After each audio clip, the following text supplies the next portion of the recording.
couple put in an offer to buy a cottage on a high-demand lake. However, that didn't happen. They're now suing over alleged civil rights violations. Thanks for staying with us. I'm Alan Campbell. And I'm Amira David. The couple says they were misled, misinformed, and prevented from buying it because they are an interracial couple. 7 Action News reporter Jim KIERTZNER has both sides of the story.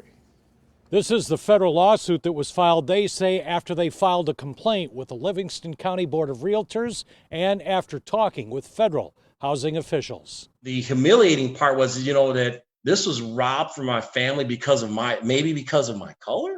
Verdell Franklin is a chief financial officer with the Toledo Fire Department.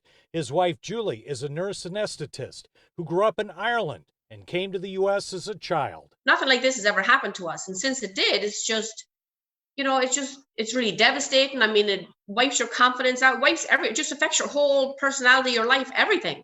They've been married for 30 years with 2 college-age kids. This was their dream lake cottage and their family fixer-upper on Zukey Lake near Pinckney in Livingston County. It was just a few houses away from longtime family friends.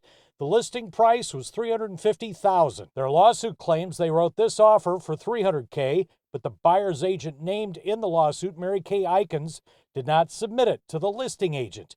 Even told the Franklins the offer had to be full cash and the old cottage would be sold as is. They found out just days later the cottage sold for the same price they offered, and it included a mortgage, as theirs would.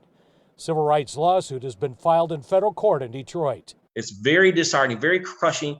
I grew up in Ireland. I grew up in a small little town, and that's just, like nobody paid attention to race. The timing of this case is not lost on the Franklin's attorney on this Dr. Martin Luther King Jr. holiday. The Fair Housing Act was passed a week after MLK was assassinated. It's supposed to have meant to stop this stuff from happening a long time ago. We reached out to the 2 real estate agents listed in this lawsuit, including the buyer's agent, Mary Kay Eikens. She has not responded.